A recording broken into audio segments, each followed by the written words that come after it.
미세먼지 농도는 전국에서 좋음 또는 보통 단계를 보이겠으며 낮 기온은 전국이 17도에서 22도로 어제와 비슷하거나 조금 낮겠습니다. 뉴스를 마칩니다. 아나운서 조항리였습니다. KBS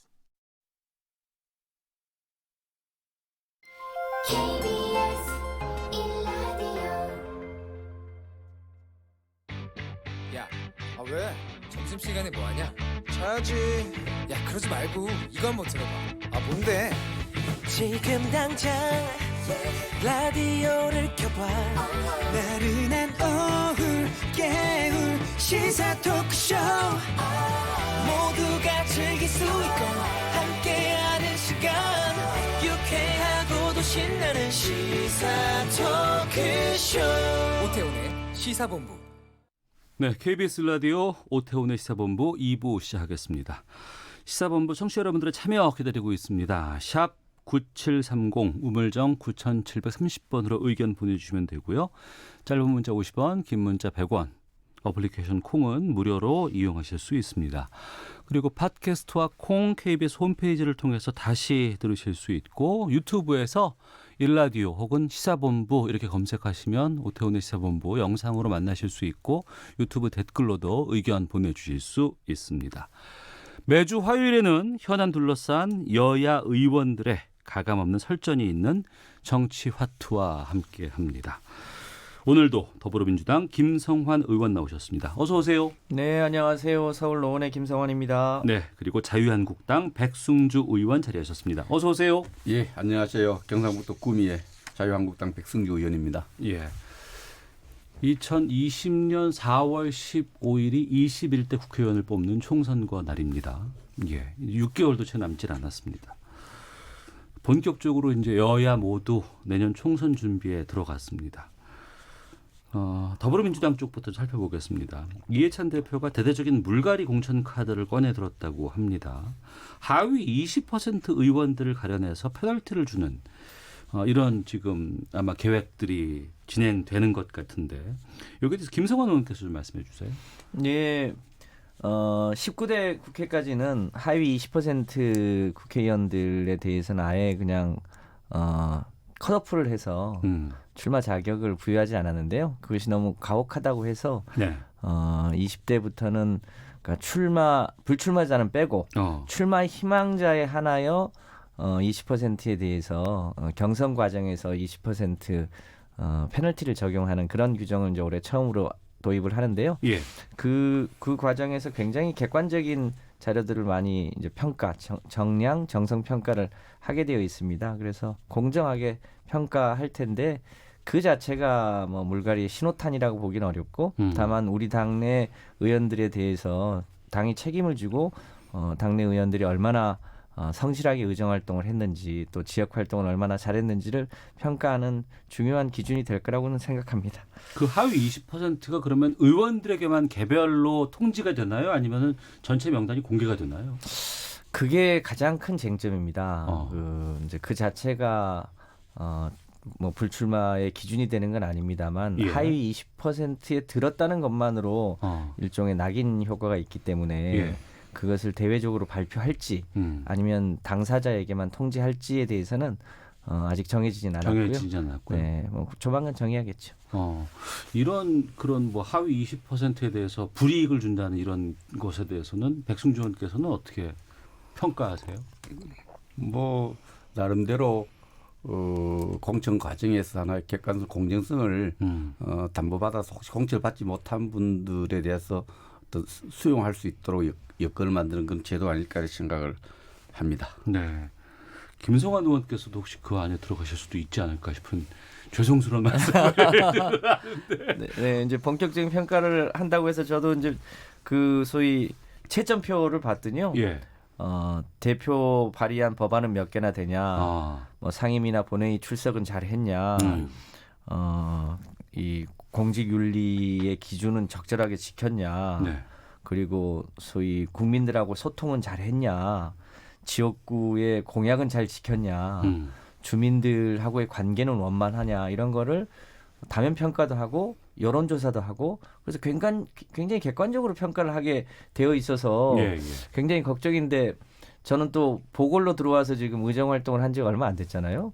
그래서 그게, 4년 되신 분들에 비해서 의정 활동 경험이 짧아서 그게 이제 어떻게 채점에 적용될지는 모르겠습니다만 뭐 최선을 다해봐야죠. 김성환 의원한테는 그 항목을 넣으면 좀 유의할 것 같아요. KBS 일라디오 오태훈의 시사본부에 얼마나 출연했는가 횟수. 그거를 좀 꼭 넣어달라고 제가 그걸 넣으면은 김성환 의원님 괜찮을 것 공직자 같습니다. 평가위원회에 제가 말씀을 드리도록 익명으로 하겠습니다. 좀 건의드릴까요? 감사합니다. 그건 백승주 의원께서도 또 의미가 있지 않을까 그럼 싶은데. 김성환 의원이 익명으로 좀 그렇게 하라고 알겠습니다. 저희 한국당도 이렇게 평가합니까 혹시? 합니다. 네.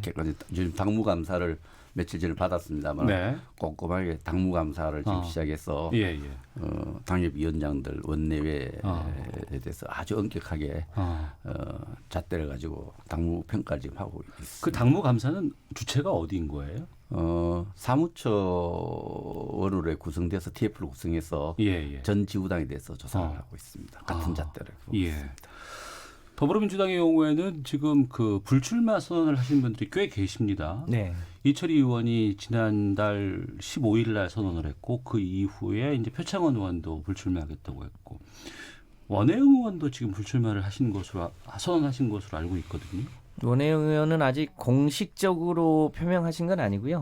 그런 의사가 있다는 것을 직간접적으로 얘기하고 계시고 아마 조만간 공식적으로 의사표명을 하지 않을까 싶습니다. 가장 먼저 불출마 선언을 한 것은 이해찬 당대표시고 그 외에 또 여러분이 마음의 준비를 하시고 아마 조만간 정기국회 때까지는 최선을 다하고 의사표현을 하지 않을까 싶습니다. 그 규모는 어느 정도로 지금 전망하세요? 현재까지는 대략 한 10분 내외인데요. 아무래도 당이 또 윗물이 비워줘야 또 젊고 참신한 청년이나 여성 등이 이제 참여할 수 있기 때문에 물갈이에 대한 국민적 여론이 높아질 수 있어서 규모가 조금 더 늘어나지 않을까 그렇게 예상합니다. 네. 자유한국당 황교안 대표는 이번 주에 뭐 2차 인재 영입 뭐 단행한다는 얘기가 있던데요. 백승주 의원님. 네, 인재 영입은 뭐 1차, 2차 차수를 떠나서 지속적으로 인재 영입을 위한 노력을 하고 있고 발표가 이제 또 있을 거다 이렇게 알려지고 있죠. 그 우리 한국당의 인재 영입에 대해서 국민들 관심이 굉장히 뜨거웠어요. 네, 맞습니다. 그만큼 한국당의 책임도 크고 한국당의 국민들이 어떤 깊은 기대를 하고 있잖아요. 이런 생각이 들고 일부 논란이 되는 부분과 관련해서는 저는 그렇게 생각합니다. 그런 깊은 뭐 감동을 못 주고 왜 논란을 만들었냐 이런 얘기도 나올 수 있지만 저는 이것이 하나의 그 민주적인 리더십이 구축되어 가는 과정이 아닐까. 옛날에는 우리가 한국당 경우에도 뭐 황제형 대표들이 있었습니다. 대표가 결정하면 그냥 일사천리로 진행되는 방식이 있는데 대표가 직접 나서서 영입한 인사라도 서로 또 생각해야 될 점이 있고 또 점검해야 될 사항이 있으면은 다시 신중하게 돌아서는 이런 것을 하나의 달라진 어떤 당의 민주적인 어떤 리더십 이렇게 볼 필요가 있고요. 저희 당의 경우는 저도 선했습니다만은 황교안 대표가 취임하고 나서 제일 먼저 시작한 것이 지구당 위원장 국회의원들 보고 당에 영입하고 싶은 인재를 5명 이상씩 선해라 했어요. 그 선에는 인사들의 어떤 여러 가지 그 사회적 비중이라든가 이런 걸 봐서 진정성 있게 선했느냐 이런 걸 따진다. 저도 선했습니다만 이런 걸 해서 한 1,000명 이상 나오죠. 250 지구당에 다 나오면 그것을 이렇게 정선해서 본인이 입당 시기, 입당의 조건 이런 것을 좀 따져서 이렇게 인재를 영입하고 있습니다. 그래서 아마 그 각 지구당 위원장, 국회의원이 영입하고 싶은 인물들 서내게 하고 그런 과정에서 추려내고 검토하고 이런 과정이 계속 이렇게 진행되고 있다고 생각을 하고요. 일부에서는 그 리더십에 큰 상처를 입었다. 황교안 대표가 위기다. 이런 얘기를 하는데 이건 제가 볼 때는 그 뭐 한 대표에 대한 흠집 얘기 수준이고 제가 볼 때는 이런 토론과 이런 것이 진행되는 것처럼 맞다고 생각합니다. 어떤 분이 나서서 영입했는데 서로 점검해야 될 상황에서 점검하고 그런 거죠. 저희 KBS 기자가 그 박 전 대장하고 아마 통화를 한 모양이에요. 근데 여기에서 이제 한국당에서 출마를 하고자 하는 의지를 밝혔다고도 이제 얘기를 하셨거든요. 그러니까 이런 건 이제 인재 영입 차원이 아니더라도 이렇게 또 외부에서 또 누군가가 뭐 여러 가지 의사를 표현한다 그러면 그런 것들도 반영이 될 수 있을까요? 그렇죠. 정당의 인재라는 게 우리가 나서서 영입하는 경우도 있고 찾아오는 분들도 있을 수 있고 그렇습니다만은 박찬주 전 육군 대장 이작 사령관의 경우에는 어제 이제 본인이 직접 네. 총선에 나가서 심판받고 싶다는 그런 의지를 밝힌 것으로 저도 보도를 통해 알고 있습니다. 그리고 그 자유한국당을 떠났던 중량급 인사들이 속속 지금 출마 선언을 하고 있는 상황으로 알고 있습니다. 김태호 전 경남지사, 오세훈 전 서울시장, 이완구 전 총리, 이인재 전 의원, 홍준표 전 대표 등인데 이 부분들에 대해서는 어떻게 보시는지도 궁금하네요. 전체적으로 어떤 우리 당이 모든 역량을 결집시켜야 되는 부분입니다. 네. 당을 떠나신 분, 또 당에서 오래 정치하신 분, 또 새로운 신진들도 뽑아야 되고 어쨌든 우리가 지금 내년에 총선과 대비해서는 우리 당에 대해서 관심 갖고 있는 분들, 지지하는 분들, 또 이끌었던 분들이 힘을 합해야 하는 차원에서 이렇게 봅니다. 네. 그러나 일부 국민들이 당을 떠났던 분들이 올드보이들의 기아에 대해서 뭐 그렇게 깊은 감동을 주는 어떤 그런 모습 아니라고 생각하는 분도 있지만 저는 뭐 어쨌든 모든 에너지를 합해야 될 그런 시기이기 때문에 네. 저는 뭐 괜찮다고 생각합니다. 자유한국당의 이러한 인재 영입이라든가 올드보이 귀환에 대해서는 어떤 입장이신지요? 뭐 저희 당은 이제 일부 초선 의원들까지도 불출마를 선언하고 일부 중진 의원이 추가적으로 불출마 선언을 할 텐데요. 이제 총선이라는 게 소위 국민의 대의 기구를 구성하는 거잖아요. 이제 그런 면에서 보면 각계각층의 새로운 목소리들이 국회에 참여해서 그 목소리들이 또 국민의 삶을 개선해 나가는 대의민주주의의 굉장히 핵심적인 성격이라 그런 감동과 가치와 스토리가 있는 새로운 사람들이 총선 과정에 참여하는 게 좋겠다고 생각합니다. 그래서 뭐 상대당 얘기를 하긴 어렵습니다만 가급적이면 올드보이의 귀환보다는 우리 사회의 새로운 가치를 대변할 수 있는 사람들이 참여하는 게 더 바람직하지 않겠나 이렇게 생각합니다. 네. 민주당은 어제 총선기획단 명단을 발표를 했습니다. 거기에 참여하시는 분들. 예. 자유한국당도 지금 총선기획단 출범시킬 예정인가요? 출범했습니다. 했나요? 예. 지금 그 신상진 의원이 하시는 건 그거는 정치기획위원회고 예. 새롭게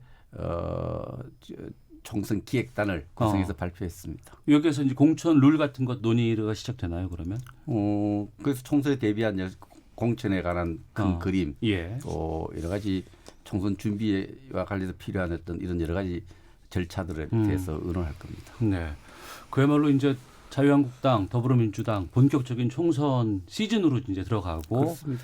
채비에 이제 시작되는 것 같습니다. 자유한국당 황교안 대표가 경남을 시작으로 해서 11월 한 달 동안 전국 순회 투쟁에 나선다고 하던데 여기에서는 어떤 일들이 기획되고 또 진행될 것인지 좀 알려주시죠. 우리 자유한국당에서는 지금 가장 정치적 현안으로 총선보다 더 역사적 소임으로 생각하는 것이 공수처와 관련된 법 제정을 막는 거, 또 그 게임의 룰인 선거법이 우리 당이 참여 없이 의논 없이 통과시키려는 이것을 막는데 굉장히 역량을 집중하고 있습니다. 그래서 예. 당의 투정, 원내외 투정을 통해서 공수처를 막는데 모든 역량을 결집을 하고 있고 오히려 총선보다도 네. 우리가 대한민국에서 이 일을 해야 되지 않느냐 이 시기에 우리 당이 이런 깊은 소명감을 갖고 예. 공수처 법이 통과를 막는데 모든 영향을 집중하고 있는데 지금 장외대 투쟁은 그런 맥락에서 봐야 될 것 같습니다. 공수처 막는데 집중하겠다고 말씀해 주셨는데 여기에 대해서 굉장히 많이 안타깝죠. 뭐 잘 아시겠지만 20대 국회가 특히 자유한국당이 탄핵 이후에 국회를 거의 20여 차례 가까이 소위 보이콧하면서 지금 법안이 전체 계류된 법안 중에 20%밖에 통과가 안 됐다는 거 아닙니까? 이제 이번이 정기국회 마지막인데 민생 경제 관련한 법안을 처리하기만 해도 바쁜 시간인데 여전히 장애투쟁을 하고 계시다고 하는 게 얼마나 안타까운지 모르겠습니다. 지금이라도 민생 경제의 시급함이나 이런 것에 대해서 동의하신다면 저는 그 주장하실 것들 얼마든지 국회에 와서 주장하실 수 있는 거 아닙니까? 네, 그래서 민생 경제와 아직 이 처리가 안 되고 있는 관련 여러 가지 법안들을 처리하는데 자유한국당이 조금 더 적극적으로 나서주시면 좋겠다 이렇게 생각을 근데 합니다. 방송을 듣는 분들이 얼핏 들으면 자유한국당 때문에 국회가 보이콧되고 스톱되고 민생법안 처리 안 된 줄 오해할 수 있는데 네. 우리가 국회에 여러 차례 보이콧을 한 부분에 그 원인을 누가 제공했느냐 민주당이 제공했거든요. 예. 그런 측면에서 우리 자유한국당 때문에 국회가 보이콧되고 국회 기능이 좀 마비했다 이렇게 주장해서 온당치 않다고 생각하고 우리가 오늘 제가 오전에 예산 소위원회를 열어서 예. 국방비 예산 심의를 했습니다. 예산 심의할 것을 하고 또 민생 법안에 대해서는 치열하게 우리가 토론하고 또 준비하고 상임위에 참석하고 있습니다. 예. 자연스럽게 그 패스트트랙 법안 관련해서 좀 여쭙겠습니다. 어제였습니다. 민주당, 자유한국당, 바른미래당 교섭단체 3당이 원내대표 회동 갖고 이 법안에 대해서 논의를 했는데 자유한국당과 바른미래당이 기소권 없는 반부패 수사청 공조를 이어갈지에 대해서 많은 분들이 관심을 갖고 있습니다. 그러니까 공수처 대안으로 자유한국당이 반부패 수사청이라는 개념을 제시한 것으로 알고 있는데 여기에 대해서 좀 설명을 좀 해주시죠. 기본적으로 우리 당이 지금 주장해서는 대통령이 장악하고 있고 청와대가 장악하는 어떤 수사기구를 새로 만드는 것은 반대합니다. 네. 이런 수사기관의 핵심적인 기능이 수사와 기소가 있으면 청와대가 기소권을 가진다는 건 안 된다. 예를 들면 지금 경찰, 판사, 검사 이런 고위직 청와대 또 고위 공직자들이 기소권을 가진 청와대 공수처가 있을 경우에는 모든 것이 청와대 눈치를 볼 수밖에 없어요. 네. 그런 부분을 갖고 있기 때문에 이 공수 자체가 우리가 반대하는 입장입니다만 공수처를 반대하는 건 공수처가 가진 기능을 반대하는 거죠. 그런 네. 차원에서 그런 문제에 대한 이해를 하면 되겠습니다. 그러니까 자유한국당 입장에서는 공수처 대신에 반부패 수사청 이것은 기소권을 갖고 있지 않는. 제가 알고 있기로는 반부패 수사처는 이제 아직까지 깊이 제가 당 지도 의논을 못 들었습니다만 공수처 자체 네. 대통령이 지휘하는 새로운 수사 기구를 만드는 것, 임명하는 처장을 두고 이런 기구 자체를 우리 전체 우리 구성원들 자유한국당 의원들은 이것이 반개혁적이다. 네. 또 황제영 대통령제인데 더 대통령 하나 칼을 더 주는 거기 때문에 안 된다. 이런 기본 입장을 견고하게 갖고 있습니다. 네. 공수처는 대통령의 권한을 더욱더 공고히 할 것이다.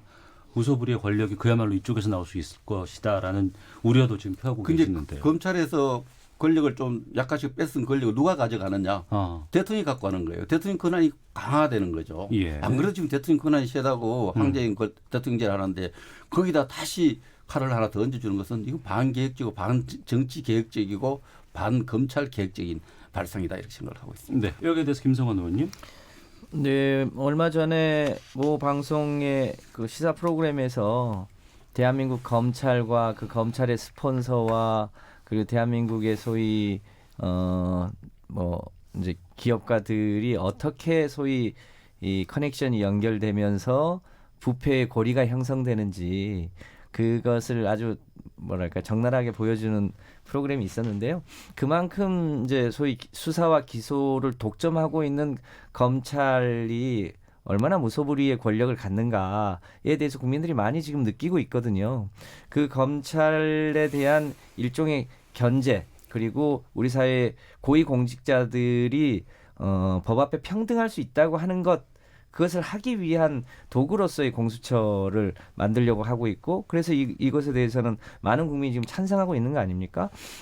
그런데 지금 이제 자유한국당 쪽에서 이 기소권이 없는 반부패 수사처를 만들자고 하는 거는 여전히 이 검찰에게 사실상 기소 독점권을 계속 유지하겠다고 하는 일종의 반개혁적 발상에 가까운 거다 이렇게 생각을 합니다. 그래서 이 현재 무소불위의 권력인 이 검찰 권력을 견제할 수 있는 장치를 두는 공수처가 필요하대 지금 야당에서 걱정하는 것처럼 이게 대통령이 좌지우지하는 거 아니냐라고 말씀하시는데 그것에 대해서는 여러 가지 안전장치를 두고 있기 때문에 소위 대한민국 헌법 11조가 얘기하고 있는 모든 국민이 법 앞에 평등하게 하기 위한 이 견제 장치, 견제와 균형의 장치다 이렇게 보시는 게 저는 합당하다 이렇게 생각을 합니다. 근데 예, 백승주 의원님. 모든 국민 이렇게 동일하게 적용하는 법이 아니고 이거는 판사, 검사, 경찰, 사법기구에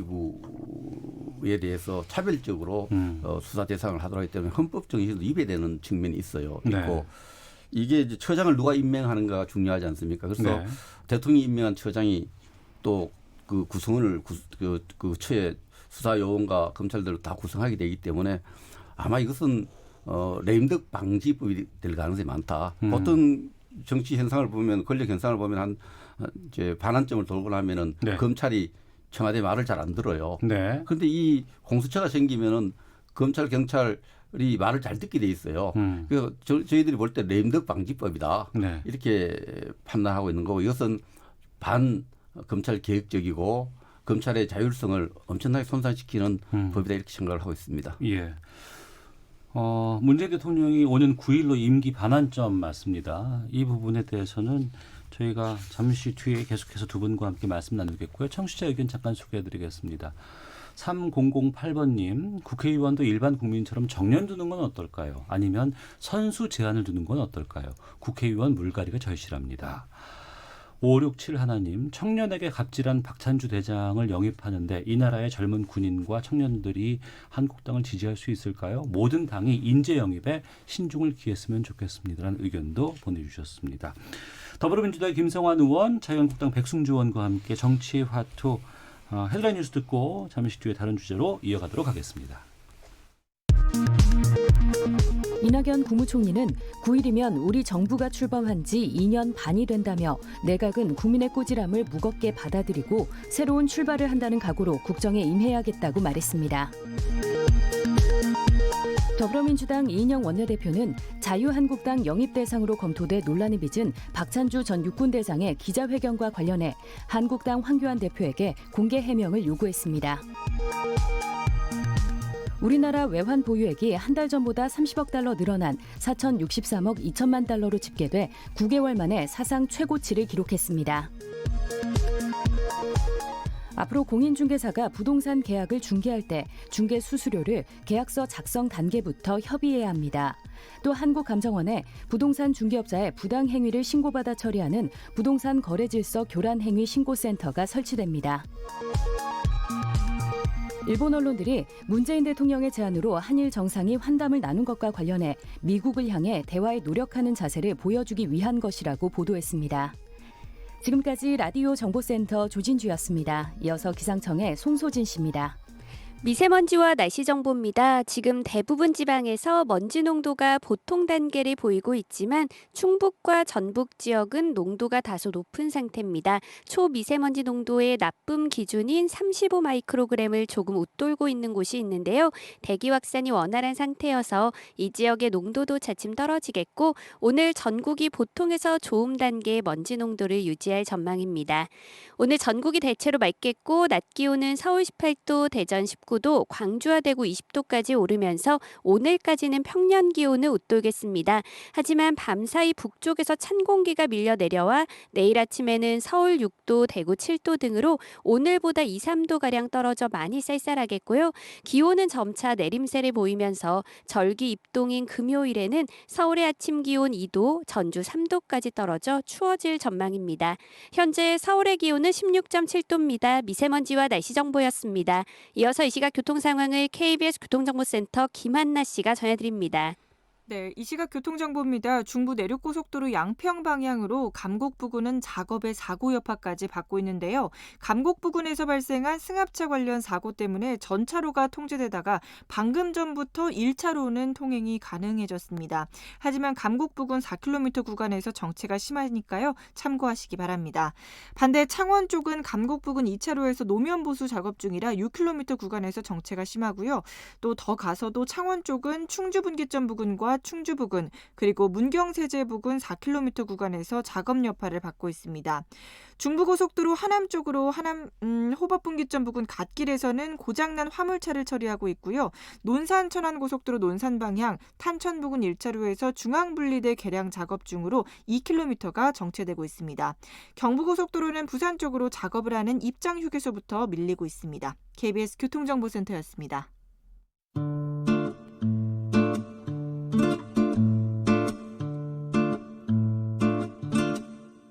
오태훈의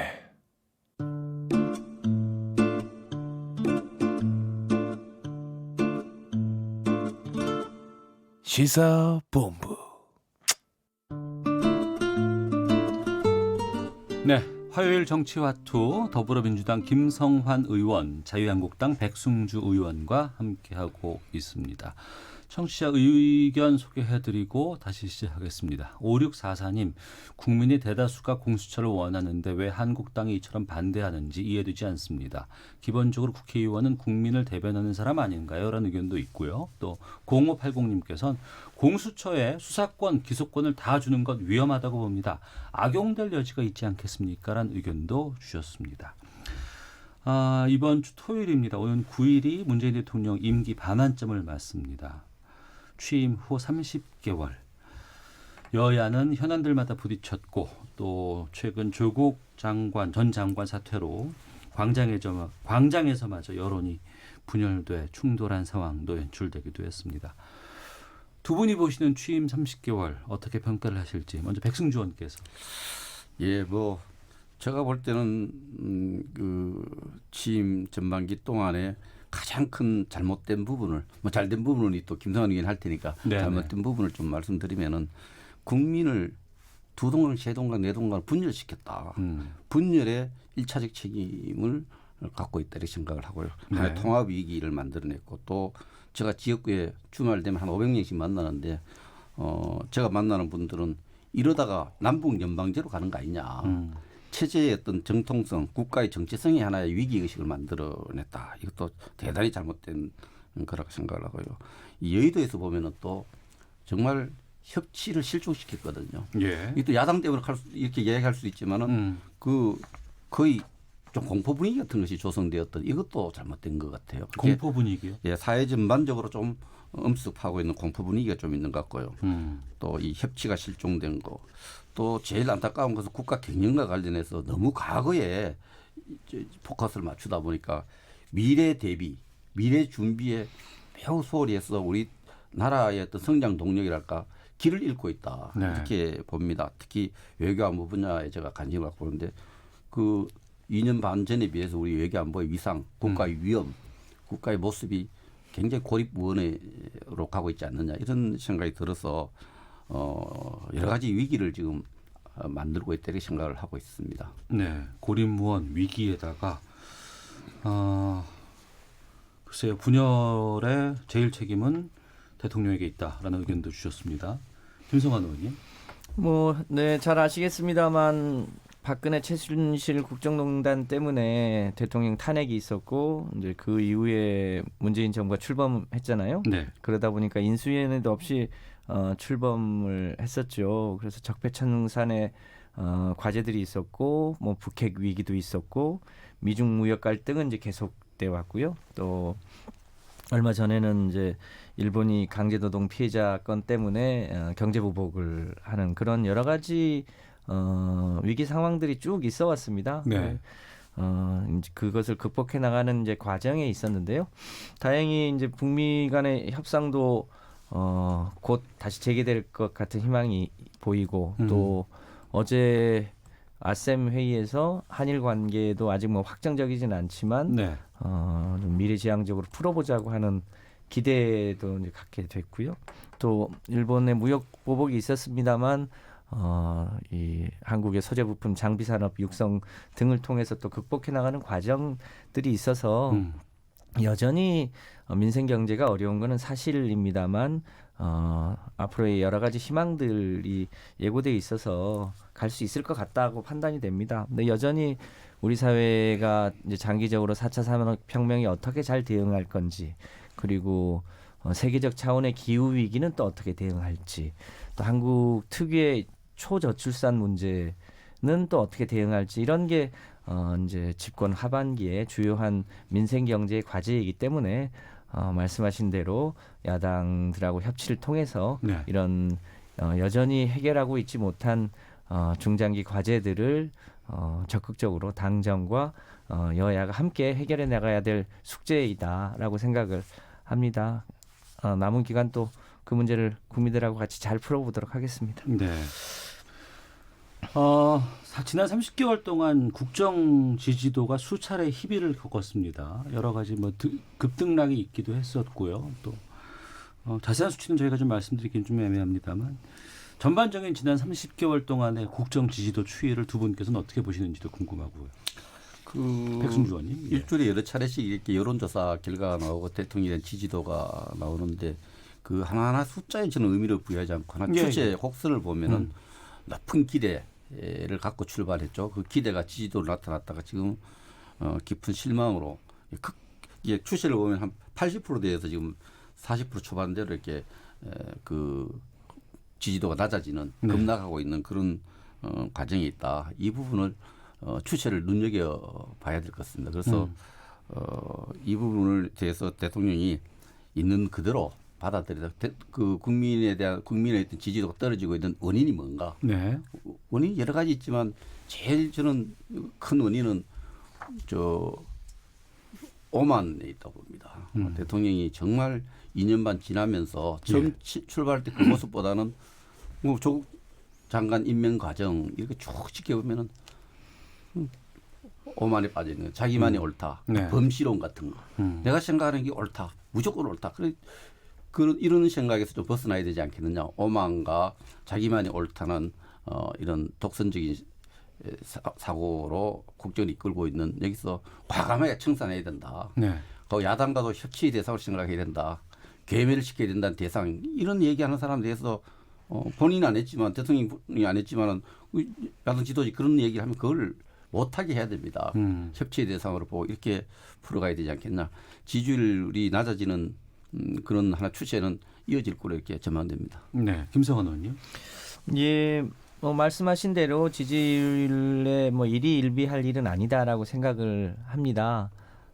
다만 이제 역대 대통령들이 반환점을 도는 시점에서의 국정 지지율을 비교 평가해 보면 이명박 박근혜 대통령 때에 비하면 상대적으로 국민들 지지가 여전히 높은 게 사실이고 특히 국정 지지도와 대통령 문재인에 대한 일종의 기대 희망 이런 건 조금 더 높습니다. 그 얘기는 아마 대통령께서 매우 진지하고 헌신적으로 하고 있는 것에 대한 기대가 여전한 거 아닌가라는 생각입니다. 다만 이제 최근에 이 조국 전국을 거치면서 정부와 당이 조금 더 국민 앞에 겸손하고 더 열심히 해야 하고 더 유능하게 해야 된다는 각오는 이제 다지고 있습니다. 그래서 남은 기간 동안 민생 경제의 여러 가지 숙제들을 진지하게 풀어나가면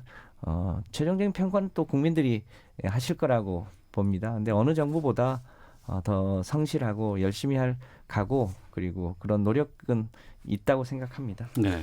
그 대통령만 오만해 보이는 것이 아니라 최근에 국회 운영위원회에 그 열리는 걸 보면 국정감사 보면은 지난 금요일에 운영위가 있었죠. 국회의원 한 분 한 분이 다 20만의 국민을 대표하기 때문에 국민으로 생각이 되거든요. 그 수많은 국민들을 놓고 청와대 참모들이 보이는 거 보면 국민에게 하는 거 똑같거든요. 참 오만한 참모들이구나. 그 국회의원들 그렇게 하는 게 국회의원 개개인에 뭐 좀 그렇게 할 수 있겠죠. 그러나 사적으로 공적으로 그런 건 국민에 대한 오만으로 제가 보였어요. 청와대 참모들이 저렇게 국민에게 오만하구나 하는 생각이 들었는데 이런 부분은 좀 성찰해야 될 부분이 아닐까 이런 생각을 합니다. 그 참모라고 하면 강기정 수석 말씀하시는 건가요? 뭐 꼭 이름은 거명 안 해도 다 아는 거 아닙니까? 강기적 수석이나 정의용 실장이나 이런 분들 보니까 제가 이렇게 뭐 이름을 거명해서 얘기를 잘 안 하지만은 참 오만하게 보였습니다. 저래서는 안 된다는 생각을 가졌습니다. 그 지난번 국회 운영위원회 국정감사에 대해서 청와대도 조금 더 겸손해야 된다고 생각을 합니다만 국회의원이 국민의 대표자로서의 역할은 잘하고 있는가? 그 표현은 그러면 국민의 대리자로서 겸손하게 하는가? 그 당시에 일이 왜 벌어졌는가? 특히 그 문제 제기를 했던 야당 국회의원은 국민의 대표자로서 겸손하게 하고 있는가부터 좀 되돌아봐야 되는 건 아닌가 싶습니다. 이제 그런 면에서 보면 그 과정에 뭐 청와대 탐안할 수 있을까라는 생각도 한편으로는 듭니다. 그래도 더 겸손하게 해야겠죠. 예. 청취자 의견 좀 소개해드리겠습니다. 2885님, 문재인 정권은 많이 부족하기는 했지만 그래도 서민을 배려하고 챙기려는 진정성은 있었다고 봅니다. 김현주님은 외교분이 안타까운 것이 사실입니다. 한일, 한미, 남북관계 전체적으로 잘 되고 있지 않습니다라는 의견도 보내주셨습니다. 임기 반환점을 둔 시점 그리고 또 총선을 앞두고 있는 상황에서 연말 개각이라든가 뭐 청와대 개편 가능성도 지금 언급되고 있고 점쳐지기도 합니다. 이 부분에 대해서는 어떻게 보시는지 또 어떤 입장이신지 어떻게 가는 것이 바람직하다고 보시는지 백승주 의원께서 말씀해 주시죠. 저는 안보 분야에는 하루빨리 개각이 필요하다, 인적 쇄신이 필요하다는 주장을 늘 안보 해왔고 쪽에 안보 쪽에 있는데 사실 뭐 이 총선 대비용 개각, 총선을 위한 개각은 바람직하지 않죠. 국정의 연속성을 봐서는 네. 저는 뭐 사실 개각하든 하든 큰 관심이 없지만 여러 가지 국가와 미래를 생각했을 때 현재 안보 현안을 생각할 때 안보 분야의 인적 쇄신은 굉장히 필요하다는 생각이 듭니다. 그리고 이번 국정감사 기간에 드러난 여러 가지 문제점 중에서 청와대 참모들의 오만불순한 이런 모습 봤을 때 청와대 참모진 또 바꾸어주는 것이 국민 눈높이에 봤을 때 바람직하지 않나 이렇게 생각을 합니다. 네. 김성환 의원께서는요? 예, 지금 이제 세간에 이낙연 국무총리가 총선에 직접 참여할 거냐에 대한 이제 관심이 높은 편이잖아요. 그러니까 상식적으로 보면 유력한 대권 후보가 총선에 직접 참여해서 공약도 내고 총선을 직접 이끄는 게 필요하다는 의견도 있고, 네. 이제 총리만 해도 청문회 정도가 아니라 국회 인준을 받아야 되는 자리이다 보니까 또 그 과정에서 자칫 또 국정 혼란이 올 수도 있고 해서 그런저런 고민이 있는 것 같습니다. 다만 이제 공직자 사퇴 시한이 정해져 있잖아요. 네. 총선 3개월 전으로 정해져 있고 총선 3개월 전인가요? 네, 그럼 1월까지? 그렇습니다. 그리고 이제 정기국회 또 기간이 있기 때문에 대략 12월에서 1월 사이에 예. 혹시 이제 개각 수요가 생기면 이제 그때일 텐데 현재까지 대통령 인사권에 대한 문제라 저희가 뭐라 할 거는 아닙니다만 그 개각 수요는 있더라도 최소화한다는 게 현재의 생각으로 보여집니다. 네. 저희도 대충 이제 그런 정도에서 총선 준비를 하고 있습니다. 근데 제가 하나 더 보태고 싶은 것은 예. 제가 국방 분야에 있습니다만 그 국정감사 운영위원회에서 명확하게 안보실장이 사실을 왜곡한 내용들도 있거든요. 네. 북한이 12차례 미사일을 쏘는데 위협이 되지 않는다는 인식이라든지 또 텔 이동형 발사대와 고정 발사대가 있습니다. 고정 발사대를 우리가 타격할 수 있는 다 좌표를 가기도 괜찮아요. 이동 발사대 제일 무섭습니다. 네. 이동 발사대를 이용해서 ICBM 발사했는데 그런 적이 없다든지 이런 부분들을 들으면서 안보실장이 대통령을 제대로 보좌하고 있는가 이런 의심이 들었어요. 그래서 이런 부분들에 대해서는 국민에게 사과하고 또 인적 쇄신이 필요하다 저는 그렇게 생각을 합니다. 어떻게 네. 그렇게 이야기할 수 있겠느냐 그런 생각이 들었어요. 백순주 의원께서 또 전 차관도 지내셨고 국방 전문가시기 때문에 거기에 대한 애정이 좀 많으신 것 같은 생각이 좀 들었습니다. 많이 전달해 주세요. 그 안보실장이 왜 그렇게 얘기했는지 예. 잘 아시는 것처럼 핵 전력을 제외하면 실제로 북한과 우리 한국의 국방력, 군사력의 격차는 거의 뭐 100대 1 수준까지 간다는 거 아닙니까? 그런 점들을 감안해서 국민들을 안심시키는 차원의 얘기인 것을 그걸 감안해 주시면 근데 감사하겠습니다. ICBM을 테러를 갖고 발사했는데도 발사하지 않았다고 한 것은 이거 속이는 거예요. 예, 우리가 네. 글로 이제 이거 이야기를 넘어가게 되면 한참 또 시간이 필요해서 네. 다음에 저희가 또 이 관련된 내용들 좀 다뤄보도록 하겠습니다. 자, 더불어민주당 김성환 의원, 자유한국당의 백승주 의원 두 분과 함께 정치와투 여기서 인사드리도록 하겠습니다. 두 분 말씀 고맙습니다. 예, 네, 감사합니다. 감사합니다.